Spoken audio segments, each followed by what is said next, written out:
Hello and welcome to Highfinity. In this video, we will show you how to integrate your web pages with your server stack using the WebMaker Java Gateway. You can use WebMaker to create full-stack, low-code web applications. And WebMaker has great UI design and development capabilities, as well as a comprehensive server-side rules engine.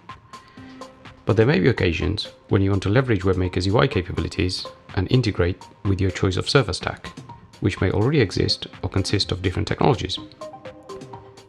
WebMaker's Java Gateway is designed to enable you to map client-side data into XML and JSON formats and communicate with your choice of server infrastructure. Gerard is going to cover all this in this tutorial-style video, which we hope you will find interesting and useful. We publish a full list of contents in the description below, with quick links to different sections and also pointers to additional information. Hopefully, you'll find these useful. Enjoy the video, and I'll hand you over to Gerard. Hello everyone, and thank you for watching. In this video today, we're going to take a look at the Java controller capabilities provided by WebMaker. This gives you an alternative approach for constructing your server logic for any applications that you're building. So to get started, I've got WebMaker installed on my local machine today, because whereas you can use our online hosted studio and construct applications that make use of Java controllers, for security reasons in the hosted test environment, you're not able to run that Java code. So you would need to publish your application and then test it in your own environment. So for ease of use, I'm using the downloaded version. I've got it installed locally, and we can go from there. As usual, when you start up WebMaker, you often see a screen like this, and I can go in and use the new project option to get started. Now today, I'm going to take a look at this DataCubes based project that we provide, as this has an example of how to use Java controllers and Java partial pages, as it already has some there for you to take a look at.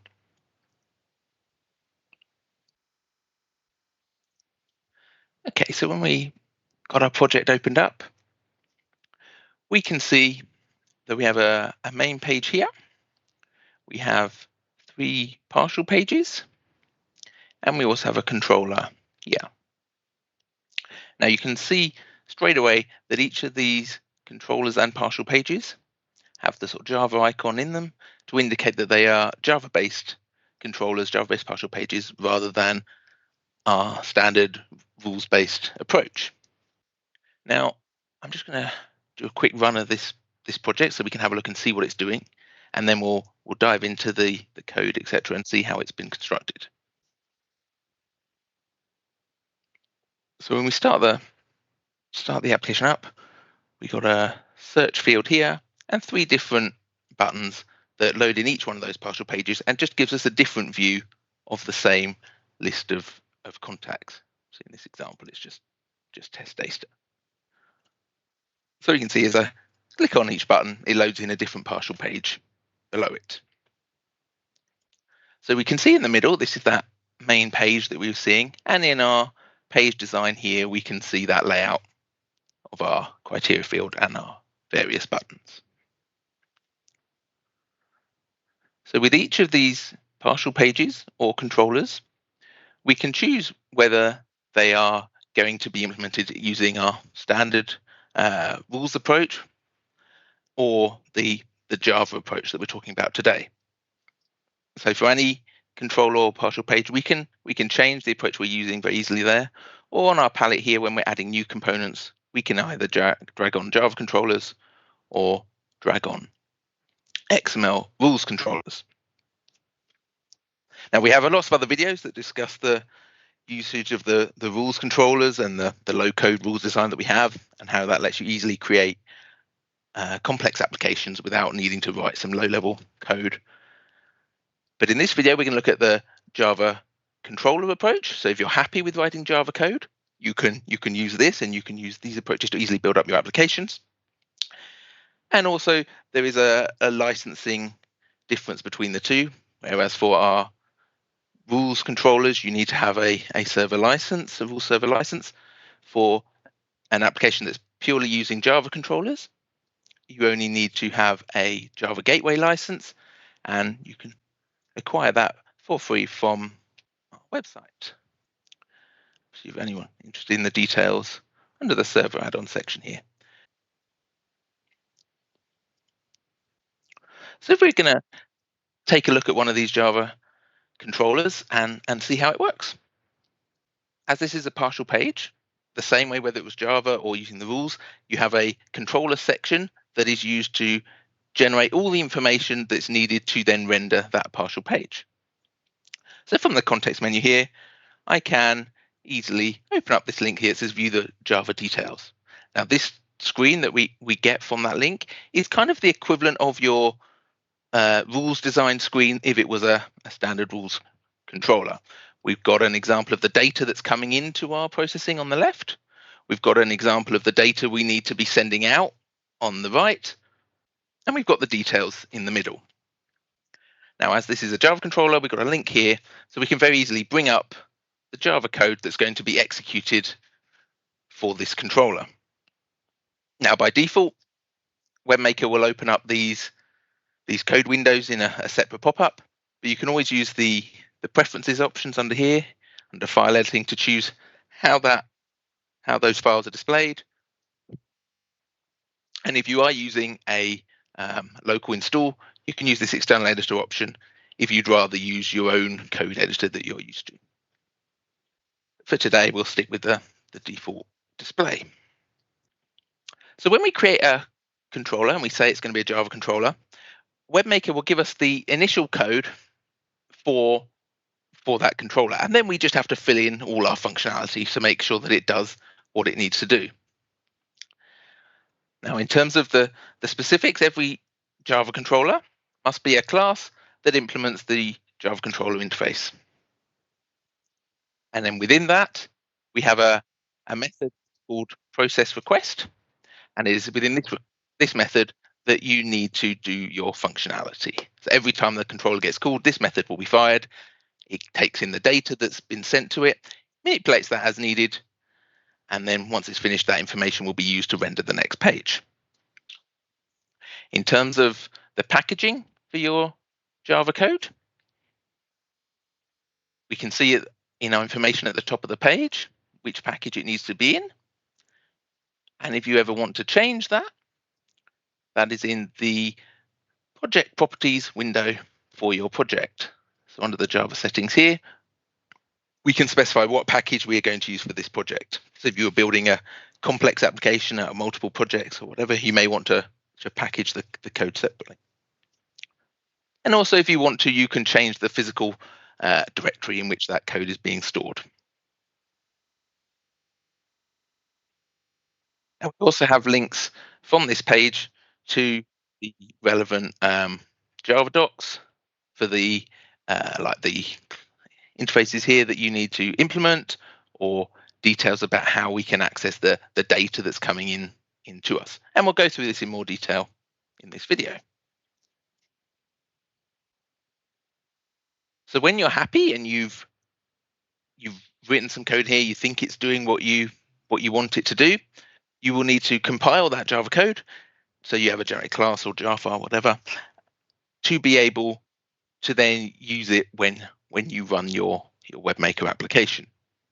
Now, you can use whatever tools or build processes that you're comfortable with to do that compilation, but to help you out, WebMaker will give you an build script that you can use if that's useful.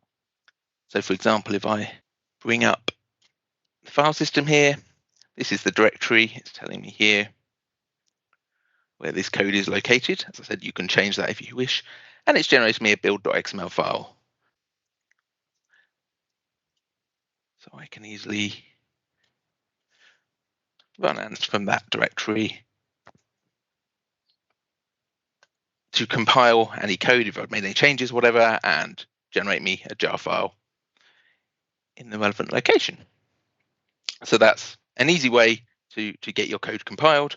But obviously, if you're using an editor that maybe has built-in compilation or using any other build processes, then that's fine, as long as the jar file or the classes that you're getting out from that end up in this traditional webinf location for for Java applications so that when we deploy our application, we test it, that code is available and we can run it. So in terms of the WebMaker specific things that you need to be aware of when you're writing and implementing these Java controllers, there's some details on this page here of some of the common things you might want to do.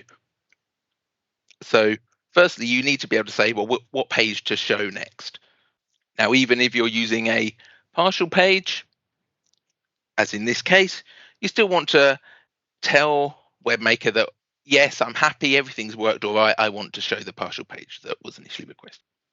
Now, we can do that very easily by using the set page name method. So if I go back to the code that we've opened up here, and we can see at the end, we've got a call here to say, set the next page to be, in this case, the search results table page. So we're looking, this is the search results table partial page. We've completed all the processing we need. We want that partial page to be rendered. So we include that call. So even though it's a partial page, we still include that call.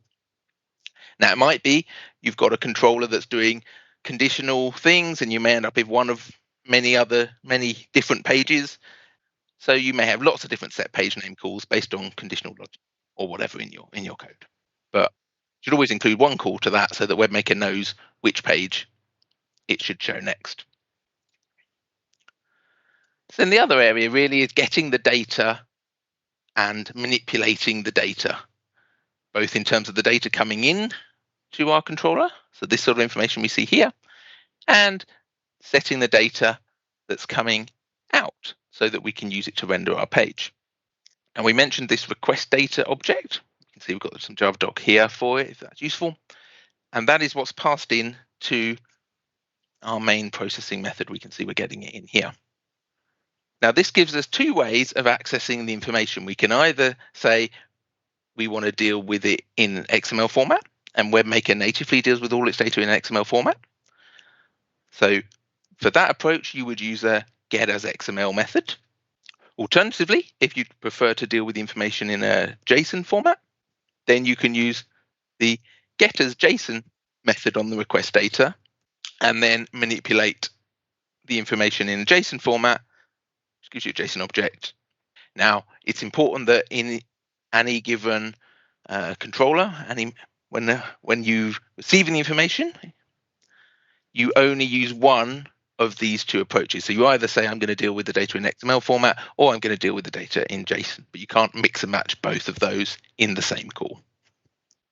And if you want to add data to the information so that it will be available for when the next screen's rendered, then you would do that in place. So this, you've got the data either as XML, in which case it will give you this sort of X document, which is a wrapper around a standard DOM object, or you've got it as a JSON object.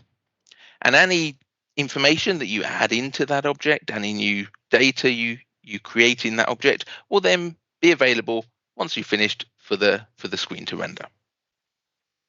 So if we have a look in this example, this DataCubes project that we're looking at is using the getAsJSON approach, and we can see here how it's retrieving the search criteria surname from the data. Now, as we can see here, generally the WebMaker data works on this eForm structure with control information, and then your data, which may be form data, maybe other sets of data as well. So we can see here we're getting the form data from our JSON object using a JSON pointer here. And then we're getting the string that's matched to the search criteria surname. So that will be whatever the user typed in to that text box before hitting the button. Now, in this case, because all three of these partial pages are basically doing the same processing on the server, they're getting the list of context, filtering it based on what was typed in, and returning the results. We're using a different Java class here to manage the contacts database, and we're saying give us the matching context and add them into this eForm message. So if we need to, we can have a look at that. We can see under here. Just give me a file list. Obviously, this is just an example of how you may want to use the Java controllers, and it's just a simple example showing the basics. You can obviously change the Java code, and the functionality is being performed based on your requirements. The basic process here is it's loading up a JSON file with a list of contacts, and then finding the matches here by checking against the surname. Does it contain what they've searched for? So if we wanted to say start adding some extra fields or whatever, we can easily manipulate the code, make some changes, and see how that works. So say, for example, we wanted to add another field on here. We can easily drag on our controls onto our page. We've got lots of other videos that show about how you use this page design screen, so I'm not going to go into too much details here. But let's say we wanted this to be a greeting message.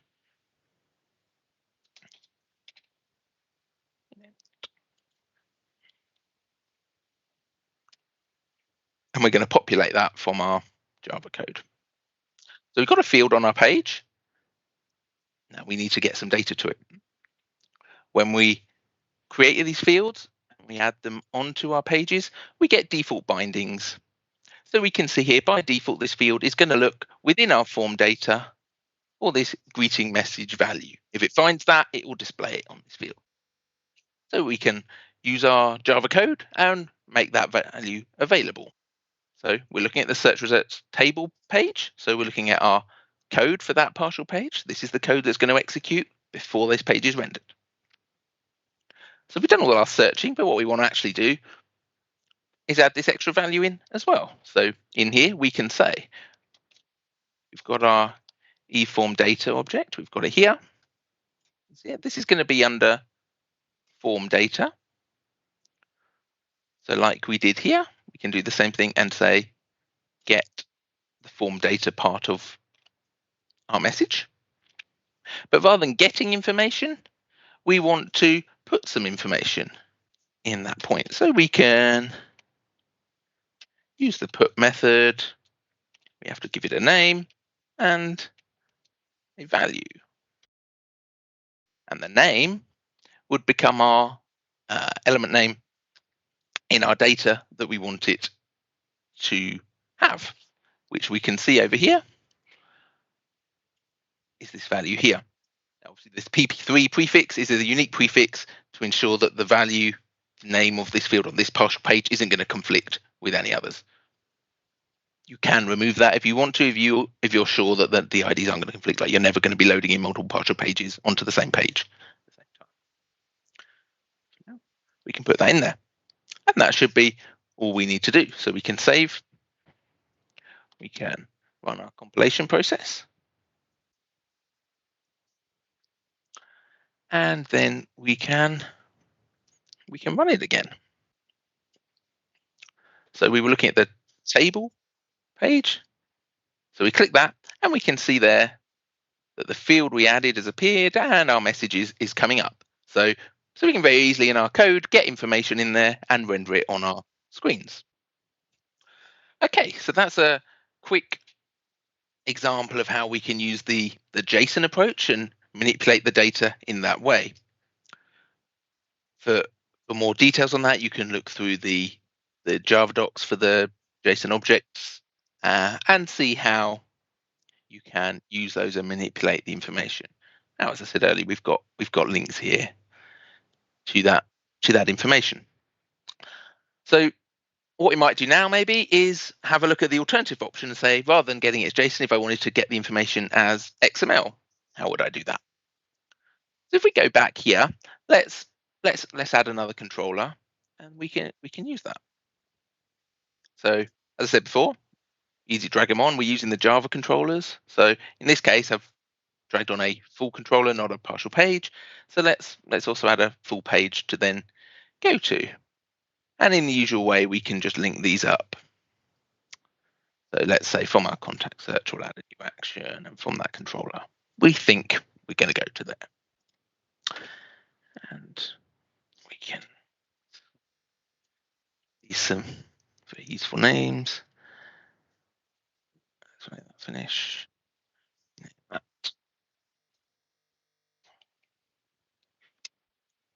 So in the same way, whether it's a controller or a partial page with this integrated controller component, we use the options on the right click menu here. We can open up our Java detail. So at the moment, because our page hasn't got anything in it, we haven't got a message on a document on the right hand side, but we've got our incoming message information on the left. So what we'll do is we'll put in some code to say, let's manipulate the incoming value and display the changed value on here. So we'll do something to whatever they type in as the search criteria, and we'll display that manipulated value. So I can open up my page design and just drag on a field.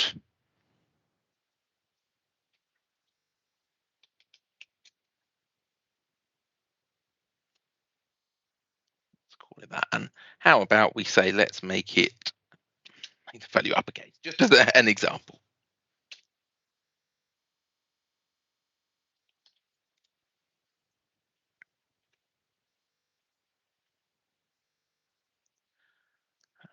Okay, right, so if we go back in here, we can see now that it's showing me I need to get this manipulated value somehow, but incoming, I've got these values. And what we're going to do this time is, rather than using the JSON approach, we'll use the get as XML approach. So under here, we have some examples to get you started on this sort of thing. So again, we can bring up our code. So it's given me this fragment for me from setting up this controller, and I need to start filling in this process request method. So as I said before, first thing really you want to do is say, which page do you want to go to? Now in this case, we call it test page. Now, in terms of getting the information, we can use the XML approach. So we need to use this get as XML method. And also what we're going to want to do is add a namespace, like we can see in the example here. So generally, data in WebMaker, in terms of our eForm structure, will be in this MVC namespace. So when we're dealing with XML and doing XPaths, etc., we need to be aware of that namespace so that we can easily find and match the information that we need. In terms of the JSON approach that we looked at earlier, that will still show you the namespace information. If you need it, you will end up with at XMLs entries in your JSON structure, so you can manipulate it if you need to. Whereas the difference here with the XML approach is you have to be making sure you're using the correct namespaces for your process. Now this document object, like I said earlier, that's just a wrapper around a standard W3C DOM object. It just has some helper functions, one of which being this add namespace method that we're using here. Now, the main reason we want to do that is we want to do an XPath. As we can see here, we're going to do something like this to say, give me my value. Now, in our case, what we're actually after is search criteria value. And we know, rather than being called forename, as in this example, we can see here it's search criteria surname.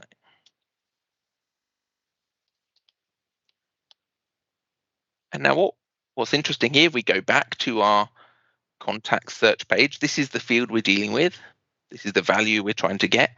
And if we look at our submission bindings for it, and we look at this new action, which is actually this action 1, we've not named it yet.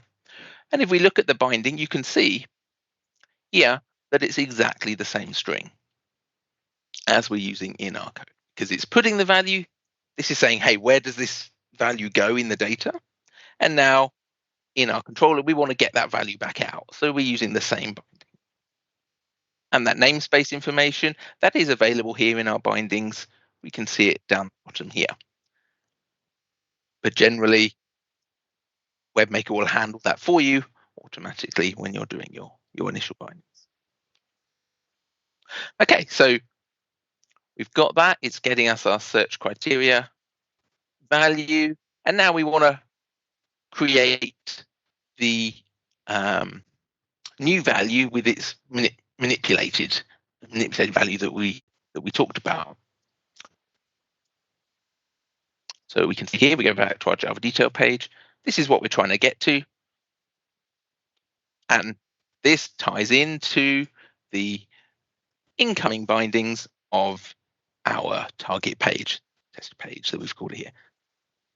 So we can see that binding that it is looking for, which matches the value that's telling us here we need to create. So we don't have that yet, so this is what we need to create. And we can see an example here of how we would create an element in our data. So we're kind of using standard Java DOM things. So we've got an element. We're using the create element NS, so we're namespace aware. We're setting the namespace for it. And here we're setting the name of the element we want to create.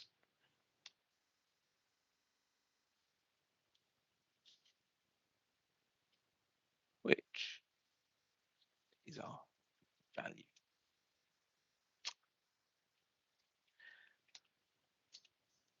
And what we're going to use is we're going to use this DOM utils method to set the text of this element we've just created.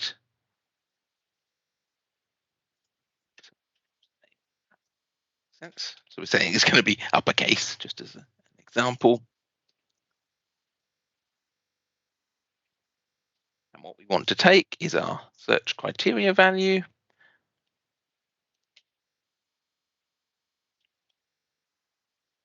But make it uppercase. So then the final thing, we've got our element here. It's got a value, but we need to make sure it's included in the data that's going to be returned to render the next screen. So if we switch back here, there's an example here of adding the value under that form data like we need to. So let's just copy that, and then we can use the right element there. So we're adding that into our data. So we're finding the form data, we're appending this to it. So standard DOM manipulation stuff here. And because it's now in our XML document, it's in our data, when this method finishes, that information will be available for the next screen as we need it to be. So the final thing I'm going to do here is just add some imports of the extra used.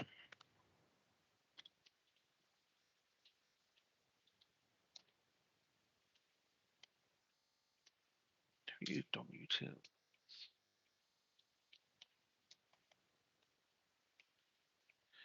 The next document.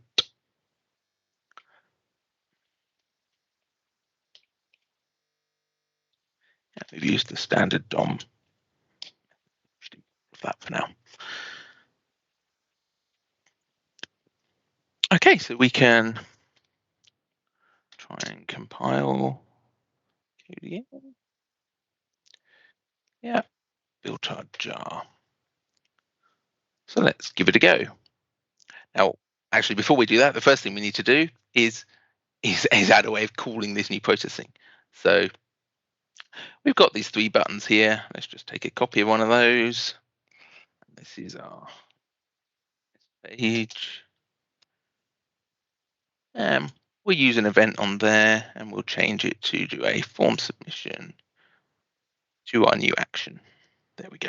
This is action 1 here because we've not renamed it. And that's fine. As I said, we've got other videos that go into more detail of using some of these page design capabilities.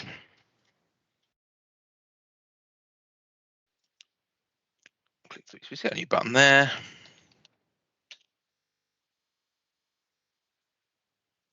Yeah, and we can see straight away we've got our value coming in, and we're seeing it's been changed into the uppercase that we're after. So we can see that's working.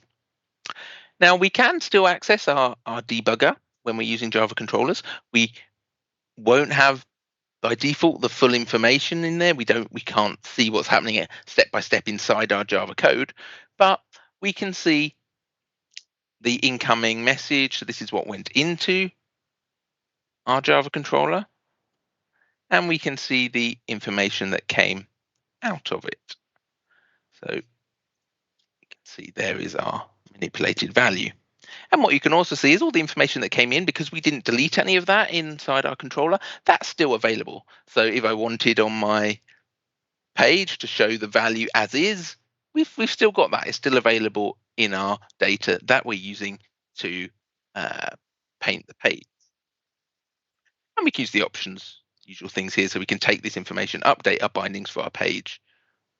If we wanted to add extra fields, use different parts of this data, etc., all in the standard way.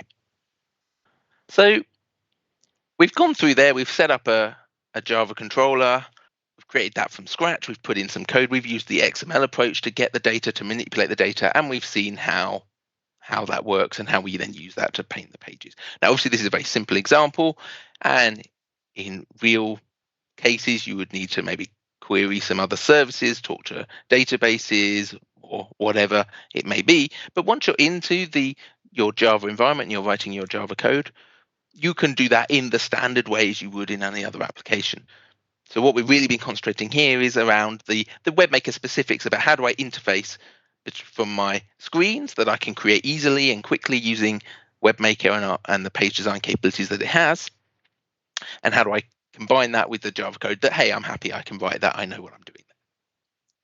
And hopefully what we're going through is explaining how you go about doing that. So the one then final thing that I wanted to talk about in the video today is around some additional features that you can make use of if you do have a full rules server license. Now, we talked a bit earlier that you can use all this Java code, make Java controllers without needing a server license. You just need a Java gateway license, which is available for free. But if you do have a rules server license, then you can mix and match. You can have a combination of rules controllers, Java controllers, depending on your requirements. And also, when you're in your Java controllers, you can access some of the features of the WebMaker platform. So, for example, you can make use of caching options that WebMaker provides. You can access the WebMaker logging platform. So if you want to make entries appear in the debugger to show as stuff is happening in your controller, then you can do that. So as a quick example, we'll look at making use of the application cache within WebMaker from our Java controller. So if we go back to this search results table that we were looking at previously, and we added this greeting message here, but let's say, hey, we want to get that information from a application-wide cached value rather than just having it directly in the code here.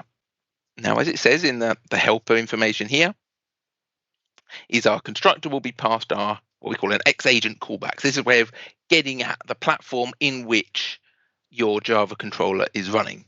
Because if you've got a full rules server, then it's not running in isolation, it's running alongside all the rest of the WebMaker environment. So we can call back into that and get access to our caches, etc. So if we look at our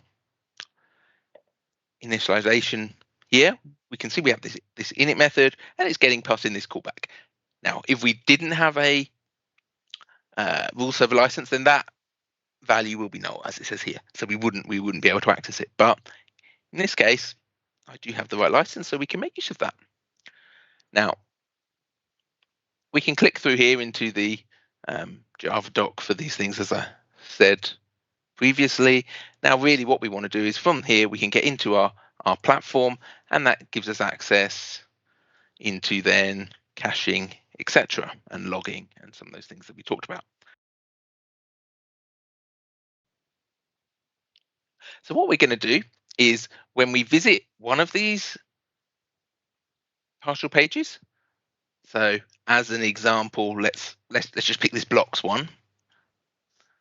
when we go in here, we're going to store something in the cache, and then we'll retrieve it in the cache from the search results table and display it as that greeting field. So just to show how the approach might work.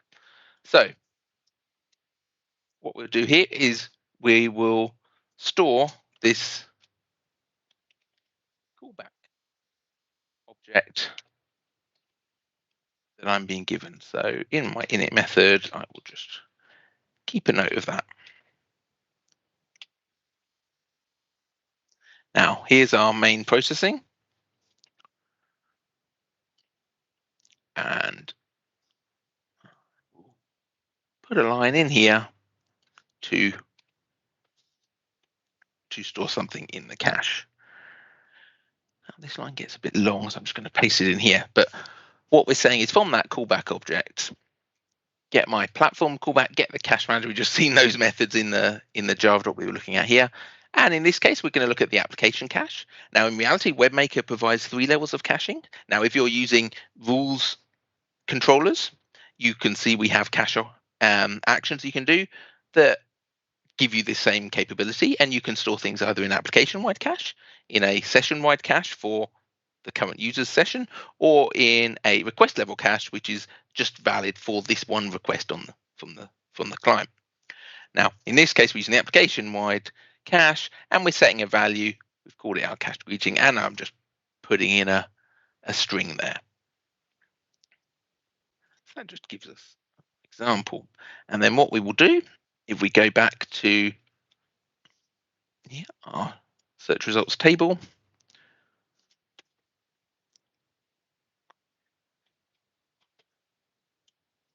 we'll do a similar thing. So we will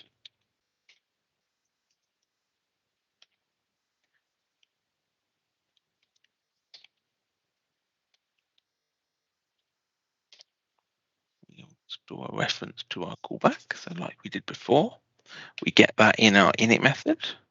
So let's keep it.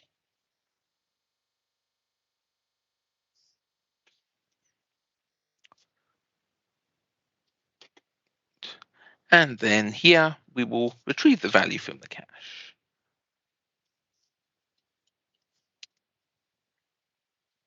So it's a similar thing. You can see we've got our get our application cache. In this case, we're calling get value rather than set value, and we're using that same ID string for our cached item.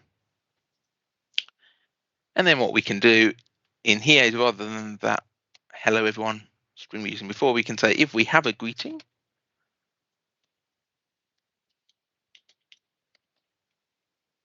then we're going to use it. Otherwise, we'll default to our hello everyone message. Okay. Now, when we're using our Java controllers, once we make changes, the additional step, we have to make sure we're compiling the code before we run it, which you don't need to do for our standard rules controllers.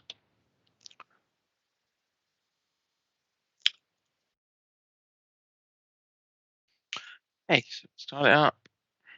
So initially, we're getting our static message. We haven't cached anything yet. Hopefully, when we call our block search, we've cached a value now. So if we go back, yeah, and we can see we're getting that value coming out there.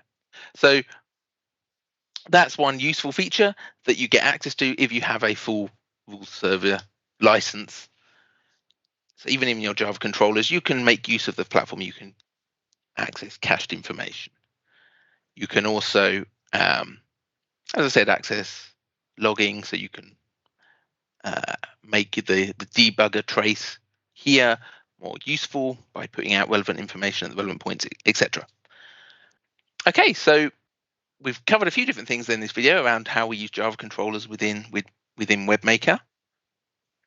We've seen how we can get the data, we can use JSON, we can use XML, and we can manipulate it and design our screens in exactly the same way. So whether I'm using a Java controller or a rules controller in terms of my screen design and manipulation, my bindings, everything I do on my page design, that all works exactly the same.